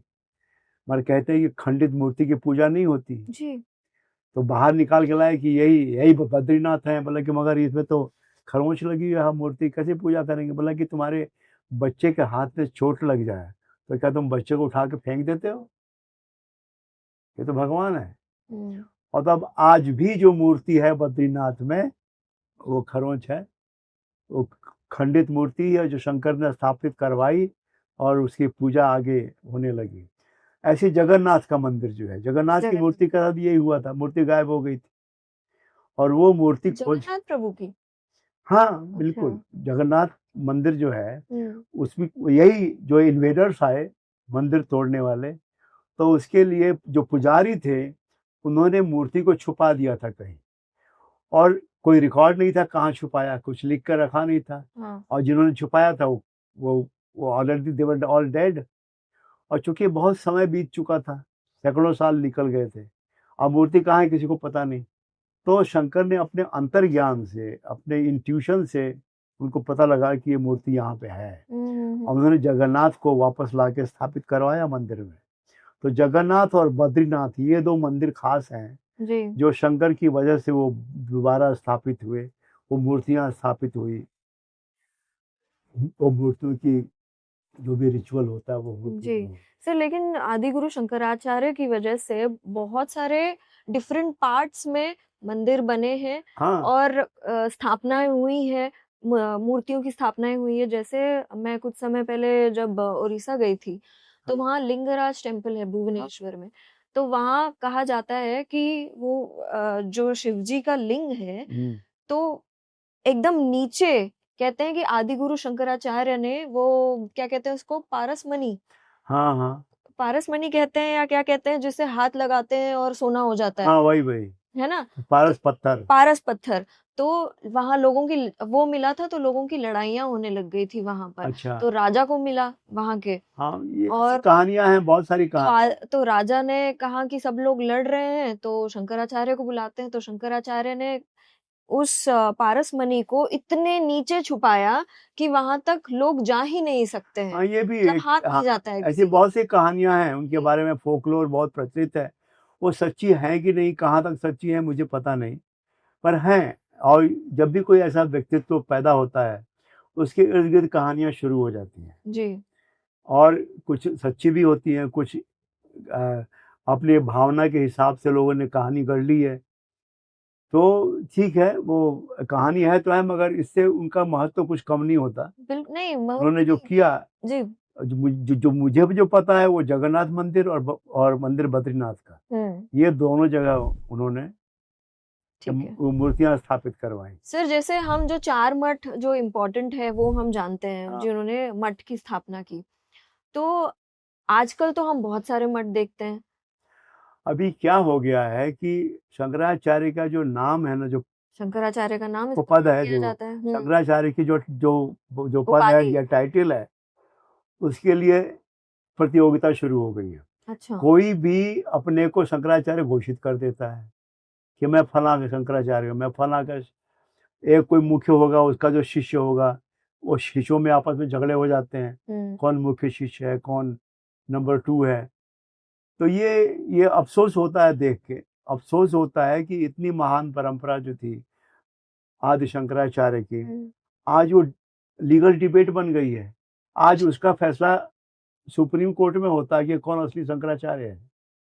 आज हाई कोर्ट में, सुप्रीम कोर्ट में फैसला होता है कि कौन असली शंकराचार्य है, किसके पास एविडेंस है, सबूत है कि वो मैं पे असली कौन हूँ, बैठेगा। ये मैं असली हूँ और ये असली नहीं है। आजकल वो चल रहा है। मतलब मुझे ताज्जुब होता है कि ये कैसे शंकर प्रेमी हैं, ये कैसे आदि शंकराचार्य के शिष्य हैं या उनके प्रेमी हैं। मैं मैं उनकी मैं उ- उ- उनकी मैं उनकी परंपरा का हिस्सा नहीं हूँ, मगर मेरा जो शंकर के लिए जो प्रेम है, आपने कभी किसी को इतने गुस्से में बोलते सुना है शंकर के बारे में जो मैं बोल रहा हूँ? किसी शंकराचार्य को, मेरी चुनौती है, किसी ने इतनी हिम्मत और दावे से बोलते सुना है शंकर के बारे में? नहीं, क्योंकि प्रेम नहीं है, उनको कुर्सी चाहिए। They want the chair, they want the power. अब शंकराचार्य का मतलब होता है पावर एंड सिंहासन, चेयर, नॉट जो शंकर थे। शंकर का जो देन है, जो सोच है, वो सोच कुर्सी के मोहताज नहीं है। वो सोच किसी बड़े पद की मोहताज नहीं है। जो शंकराचार्य के पास नॉलेज था वो हाँ, आज पास ऑन हुआ है इनके लिए। वो सब कुछ उपलब्ध है किताबों, मगर उसकी रिफ्लेक्शन मुझे दिखाई नहीं पड़ती, मुझे सबूत नहीं मिलते। मैं इनकी बातें सुनता हूँ, जो शंकराचार्य लोग, बहुत सारे शंकराचार्य हैं। जी अब मुझे पता नहीं कौन असली है कौन असली नहीं है, वो मेरा, आजकल तो बहुत सारे हैं। I can't decide that. जी वो आपस का मामला है, लड़ें, मगर मुझे कहीं भी वो शंकर की सुगंध नहीं मिलती। शंकर मेरे रोंगटे खड़े कर देते हैं। जब मैं शंकर के बारे में सोचता हूँ, मेरे रोंगटे खड़े हो जाते हैं कि अरे वाह, 7 साल का बच्चा जाके ओंकारेश्वर में गोविंद पाद को बोलता है मैं शिव हूं। है किसी में दम है? ऐसा बोलने का। तो शंकर की सुगंध, शंकर का प्रकाश, शंकर की हवा, शंकर की रोशनी मुझे कहीं मिलती नहीं कि अनुभव में, जी कि कहीं मुझे दिखे कि हाँ भाई ये जो बोल रहा है ना, इसके अंदर कुछ शंकर का हिस्सा है, शंकर इसके डीएनए में घुसे हुए हैं। मुझे वो मिलता नहीं, मैं क्या करूं? I may be wrong, I may be wrong, but मैं खोज रहा हूँ कि कोई तो मिले। पीपल शुड आंसर दैट कि कोई हाँ। तो बता दे कि शंकराचार्य जैसे है कौन अभी जिनसे वो तब कुछ सीख शंकर ले। का कोई कहीं कुछ उसकी खुशबू, शंकर की कुछ गंध, सुगंध शंकर की कहीं मिले, उनके, उनकी सोच, उनकी विचार, उनके शब्द जो आंदोलित कर दे। उनके जैसे डिबेट्स तो हमने देखे ही नहीं है कि आजकल कभी सुनने में ही नहीं आता है कि किसी गुरु ने किसी के डिबेट साथ ये डिबेट होती है, मीडिया पे डिबेट होती है कि मैं असली शंकराचार्य हूँ, वो नहीं है। हाँ, तो इस पे आजकल आजकल तो बस गिराने के लिए इसको गिराओ, उसको करो, इसको सही। and they are all using the social media now. Yeah. तो शंकराचार्य आजकल सोशल मीडिया का विषय बन के रह गए हैं, आदि शंकराचार्य। और इसीलिए मेरा हृदय उनके लिए उमड़ता है, शंकर के लिए, कि तुमने इतनी मेहनत की इस देश को बचाने के लिए, भारत को एक रखने के लिए, अद्वैत को, सनातन को बचाने के लिए इतनी मेहनत की, आज उसका क्या हाल हो रहा है। जी सर, काफी लोग जानते नहीं होंगे लेकिन कुंभ मेला, हाँ, ये भी उनकी देन है, ये भी उनकी देन है। उन्होंने रिवाइव करवाया कि कुंभ मेले में लोग आए और एक्सचेंज करें आइडिया। तो आप बातचीत ऑडियंस को बताएं हाँ? कि कुंभ मेला ये आइडिया क्यों जनरेट हुआ था और वो क्यों चाहते थे, जिस तरह आज लोग इकट्ठा होके भीड़ में जा रहे हैं, परेशान हो रहे हैं, ये उसलिए नहीं था। ये कुंभ मेला क्यों ऑर्गेनाइज किया गया? ये शंकर, मतलब उनके बारे में सोच के दिमाग हिल जाता है। हाँ। उन्हें कहा था कि मंदिर जो है ना, वहां दुकानें लगेंगी, व्यवसाय बढ़ेगा, business. He connected business with temple, कि लोग दुकान लगाएंगे, बेचारे व्यापारी, फूल माला बिकेगी, सुपारी नारियल बिकेगा, पूजा के सामान बिकेंगे। अरे कितना बड़ा बिजनेस है। तो व्यापार बढ़ेगा, समृद्धि बढ़ेगी। उन्होंने आध्यात्म को, अद्वैत को समृद्धि से जोड़ा, आध्यात्मिक नहीं, भौतिक समृद्धि से भी।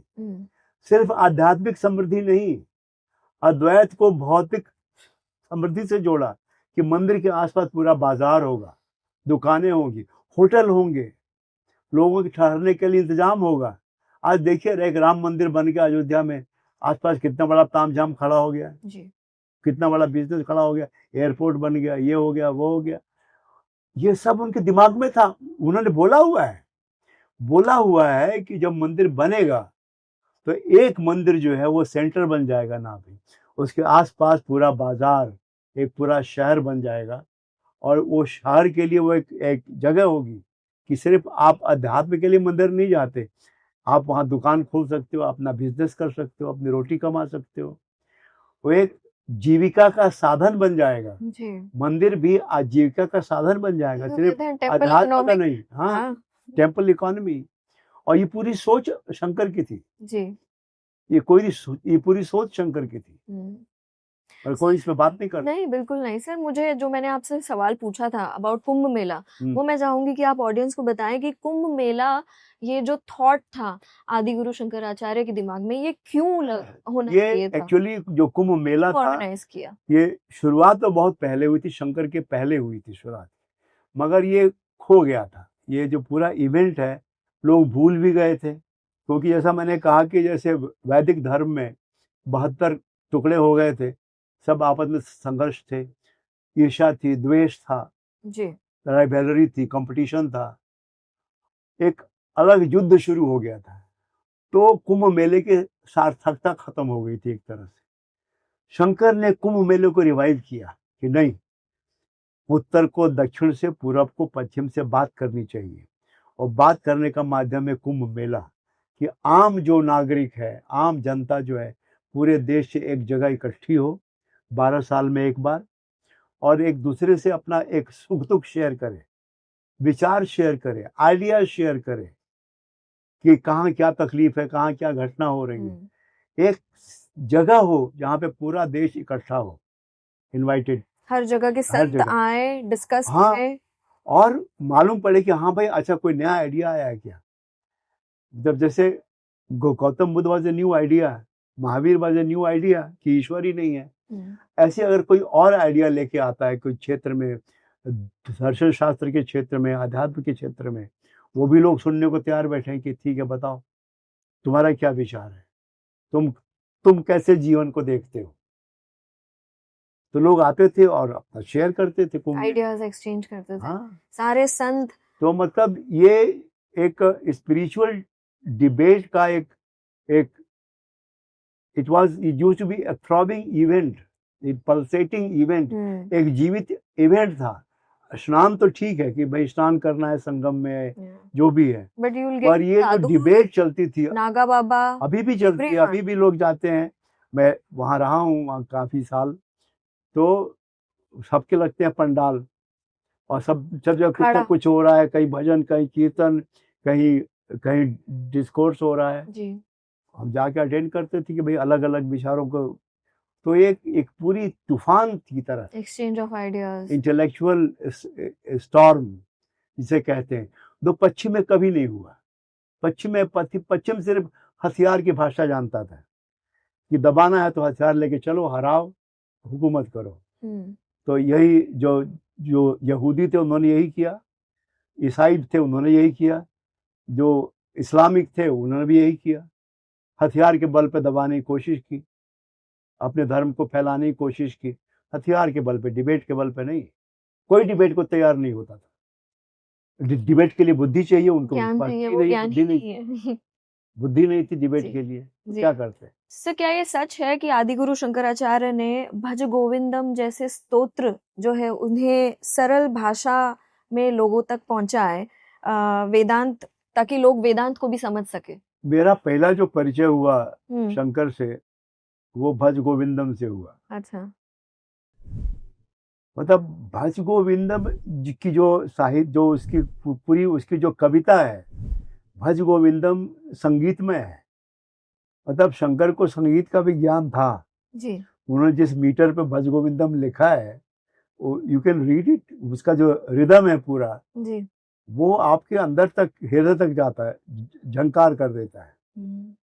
तो क्योंकि उन्होंने बाकी जो टीकाएं लिखी, भाष्य लिखे, ब्रह्मसूत्र पे, गीता पे, उपनिषदों पे, बहुत कुछ लिखा, वो तो इंटेलेक्चुअल्स के लिए, जो स्कॉलर हैं, जो महापंडित है, उनके लिए। आम आदमी का क्या, आम जनता का क्या, उसके लिए उन्होंने भज गोविंदन, उसी एक किताब है विवेक चूड़ामणि, वो तो और भी गजब है किताब। एनीवे, बहुत मुश्किल हो जाएगा उस किताब में जाऊंगा तो। मतलब एक से एक है वो। ये सिर्फ देख के आश्चर्य होता है कि 32 साल की उम्र में इस बंदे को समय कहाँ मिला इतना सब लिखने का। जी, इतने भाष्य, इतनी टीकाएं, और सब बड़ी बड़ी किताबें हैं। जी, जी, जी, और भज गोविंदन जो है, उसमें जो संगीत है, जो रिदम है, जो भाव है, जो शब्द है, मतलब अगर यूं कहो तो थोड़ा बहुत उसका स्वाद मिलता है मीरा में। मीरा में फिलॉसफी नहीं है, सिर्फ प्रेम है। मीरा में सिर्फ प्रेम है श्री कृष्ण के लिए, दीवानगी है। भज गोविंदम में जो गहनतम फिलॉसफी है, जो पूरा अद्वैत का दर्शन है, पूरे अद्वैत के दर्शन को एक सरल गीतों के माध्यम से भज गोविंदम के नाम से उन्होंने जी। आम जनता के लिए किया है। सर, अगर शंकराचार्य आज जीवित होते और देखते कि लोग धर्म के नाम पर क्या क्या कर रहे हैं, किस तरह बट रहे हैं, तो वो क्या करते? वो वही करते जो उन्होंने वैदिक धर्म को में बटे हुए लोगों के साथ किया है, कि एक जो उनकी विद्वत्ता थी कि सबके हिस्से से कुछ ना कुछ लेके, चुन के, कि हाँ इसमें ये ठीक है, इसमें ये ठीक है, इसमें ये ठीक है, चलो इससे हम एक नया कुछ बनाते हैं, and not as a compromise. क्योंकि जितने भी अलग अलग पूजा पद्धतियां थी, कहीं ना कहीं सबका जो आरंभ था, बुनियाद थी, जो स्रोत था, वो एक ही था, सनातन। जी, और लोग उस स्रोत को भूल गए थे। ये जो खंड में बिखरे हुए लोग थे वैदिक धर्म के, वो उस जो मूल स्रोत है उसको भूल गए थे।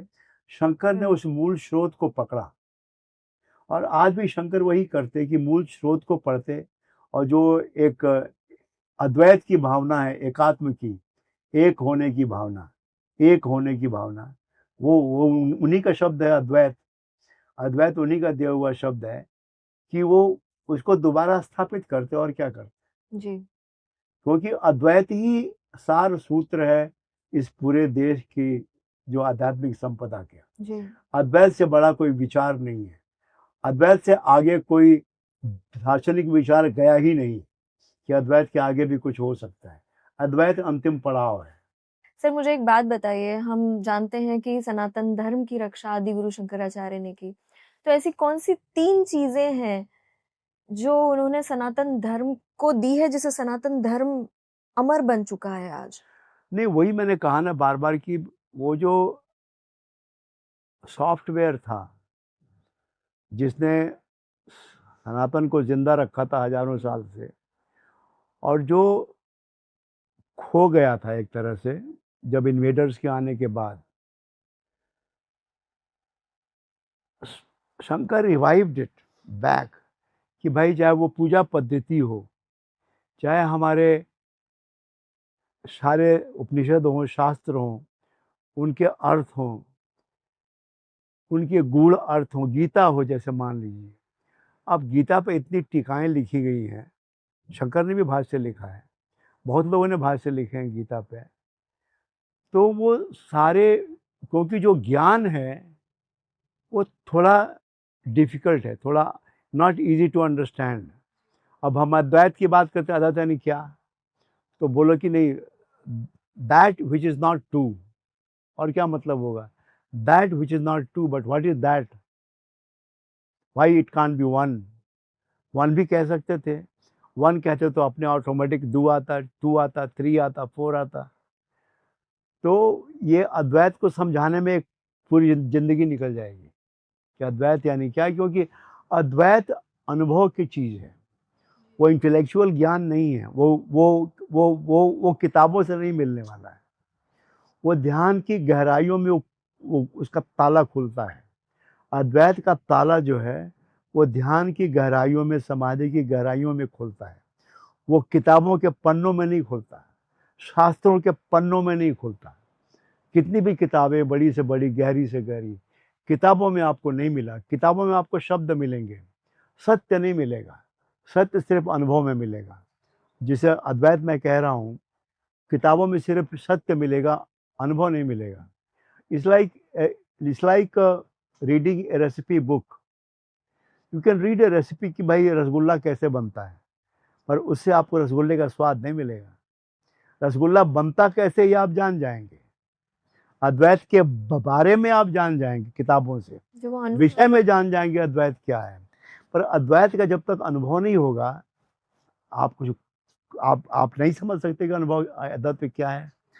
तो अनुभव ही अंतिम वो है, अंतिम निशानी है कि जिससे साबित होता है कि भाई अद्वैत क्या है या सत्य क्या है। तो हमारे यहाँ शब्द इतने ज़्यादा हैं कि लोग कंफ्यूज हो जाते हैं कि क्या पढ़ें, गीता पढ़ें, उपनिषद पढ़ें, कौन सा उपनिषद पढ़ें। 18 तो मुख्य उपनिषद हैं, 250 एक्चुअली 250 उपनिषद हैं, और सब एक से एक नमूने हैं, एक से एक अद्भुत हैं। क्या पढ़ें, गीता पढ़े तो या बहुत से लोग इसी खोज में रह जाते हैं, और अक्सर उनको गाइड करने वाले सही लोग नहीं मिलते, क्योंकि जो लोग अपने आप को गाइड कहते हैं वो भी शब्दों में ही उलझे हुए हैं। आजकल के बाबा आपने देखे हैं, अक्सर सभी शब्दों में उलझे हैं। जैसे लोग उनके भक्त तो बन जाते हैं। हाँ एक पुकी बाबा करके फेमस है, हाँ कोई काफी ऐसे बाबा है मार्केट में, और बहुत सारे फॉलोअर्स हैं उनके, और लोग उनके पास जाते हैं तो सवाल किस तरीके के पूछते हैं, आपने देखे हैं सर ये? हाँ, देखा है। कि स्वामी जी, हमारा पति तो शराब पीता है, हम क्या करें, इस तरीके के सवाल है। और बाबा कहते हैं कि तुम्हारा पति पीता है तो हम क्या करें। तो मतलब नहीं, जैसे भक्त हैं वैसे बाबा हैं, या जैसे बाबा हैं वैसे उनको भक्त मिल जाते हैं।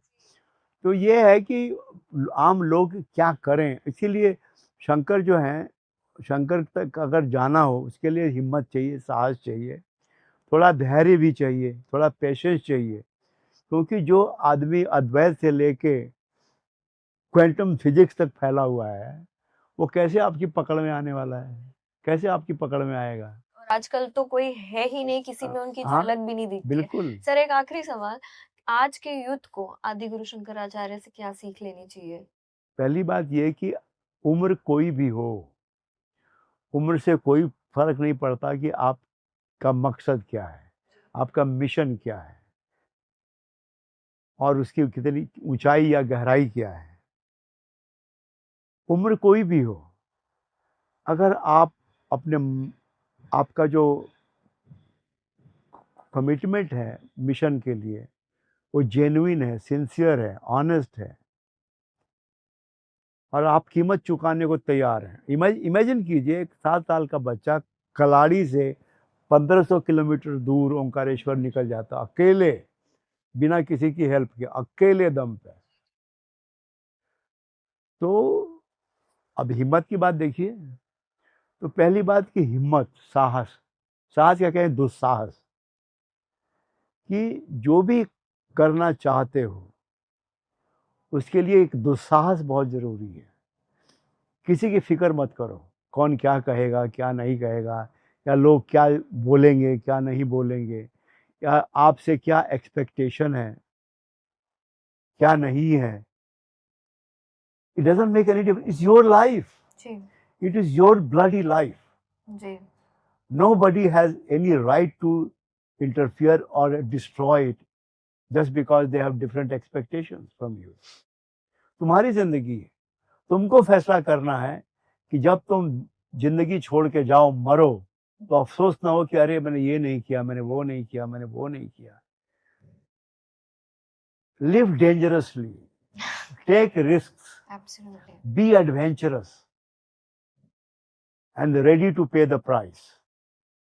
क्योंकि समाज जो है आपको गुलाम बनाने की कोशिश करेगा, समाज की मोरालिटी, बांधने की। हाँ, समाज के नियम कानून, ये सही है वो गलत है, वो ये है वो है।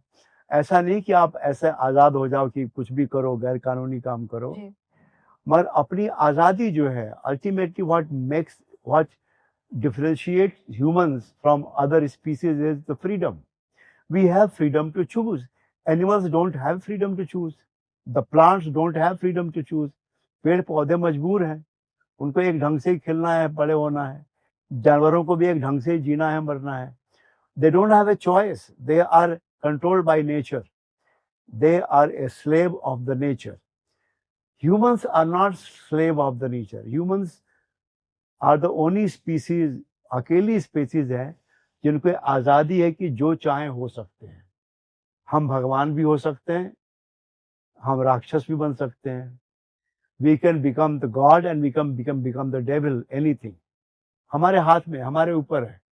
कहीं कोई गॉड नहीं बैठा है तुम्हारा फैसला करने, फैसला तुमको करना है कि तुम क्या बनना चाहते हो। Absolutely sir. खासतौर से यंग लोग हैं, हाँ हाँ आप अपने फोन पे कितना टाइम बिताते हैं? इंस्टाग्राम चेक करते हैं, व्हाट्सएप चेक करते हैं, फेसबुक चेक करते हैं। 2-2 कौड़ी के फिल्म स्टारों पर आप कितना समय लगाते हैं आपको पता है? 2-2 कौड़ी के फिल्म स्टार जो तंबाकू बेचते हैं, शराब बेचते हैं, जुआ बेचते हैं, वो आपके आइकॉन हैं, वो आपके आदर्श बने हुए हैं। वो फिल्म स्टार जिनकी एकमात्र योग्यता सिर्फ ये है कि वो कम कपड़े पहनती हैं, वो आपकी आइकॉन बनी हुई हैं। आप उनके बारे में इतना कुछ जानते हैं कि वो क्या पसंद करती है कपड़ों में, खाने में, उसके पास कुत्ता है कि बिल्ली है, कौन सा पेट है, किस बोतल से पानी पी रही है। किस बोतल से पानी पीती है, और उसकी जो गाड़ी है वो कितनी गाड़ियां हैं उसके पास है, उसने अभी अभी कौन सी गाड़ी खरीदी है, या उसका बेटा अभी बोलना शुरू किया कि नहीं। ये आपकी खोज है। जिस देश में शंकर जैसा व्यक्तित्व हुआ, उस देश के बच्चे ऐसी खोजों में जाएंगे, शर्म आनी चाहिए। आप शंकर को अपना आइकॉन बनाइए। अगर आपको सच में अपने जीवन में कुछ करना है, शंकर को अपना आइकॉन बनाइए। 2-2 कौड़ी के फिल्म स्टारों को नहीं, 2-2 कौड़ी के स्पोर्ट्स स्टारों को नहीं, शंकर को। क्योंकि अगर शंकर नहीं होते तो आज हम नहीं होते, आप नहीं होते। एब्सोल्युटली और तुम्हारी जिंदगी है। जी। Thank you sir, thank you so much. Welcome. So आज के एपिसोड में जैसे आपने देखा कि कमलेश जी ने आदि गुरु शंकराचार्य के बारे में बात किया। मैं सभी से यही कहना चाहूंगी कि जितनी डिटेल में इन्होंने बताया है, आजकल लोगों ने किताबें पढ़नी तो बंद कर दी है। तो हमारे पॉडकास्ट के द्वारा ही, हमारे इस एपिसोड के द्वारा जाने, देखें, आदि गुरु शंकराचार्य को समझने की कोशिश करें। हम कोशिश ही नहीं करते हैं। शायद जैसे सर ने कहा कि आदि Guru Shankaracharya was a highly intelligent man, और हम में वो इंटेलिजेंस नहीं है, या फिर हमें वो मेहनत करने की इच्छा ही नहीं है कि हम उन्हें और जाने। तो यही रिक्वेस्ट है मेरा कि हमारे सनातन धर्म की रक्षा करें। जैसे सर ने कहा, फिर से मैं उनकी लाइन दोहराती हूँ कि टेम्पल्स हमारे हार्डवेयर है और सनातन धर्म हमारे सॉफ्टवेयर है, और सनातन धर्म की रक्षा करना हमारा कर्तव्य है। सो रिक्वेस्ट है आप सभी से कि हमारे सनातन धर्म की रक्षा करें। एज अ क्रिएटर मुझे ये लगता है कि ये मेरी मॉरल सोशल रिस्पॉन्सिबिलिटी है कि हम ऐसे लोगों की, ऐसे हाईली इनलाइटेंड लोगों की लाइफ स्टोरीज आपके सामने लेकर आए जो आप नहीं जानते। जैसे आदि गुरु शंकराचार्य के बारे में हम नहीं जानते थे, ये इनके बारे में बुक्स में लिखा होना चाहिए। हम प्रभु श्री राम के बारे में जानते हैं, श्री कृष्ण के बारे में जानते हैं, बहुत सारी पिक्चरें बन चुकी हैं, बहुत सारे कार्टून्स बन चुके हैं, लेकिन हम आदि गुरु शंकराचार्य के बारे में नहीं जानते, जिन्होंने सनातन धर्म की नींव रखी और उसकी रक्षा करी। तो मेरी आपसे रिक्वेस्ट है कि इस एपिसोड को मैक्सिमम रीशेयर करें ताकि हम ज़्यादा से ज़्यादा लोगों तक पहुंच सके। धन्यवाद।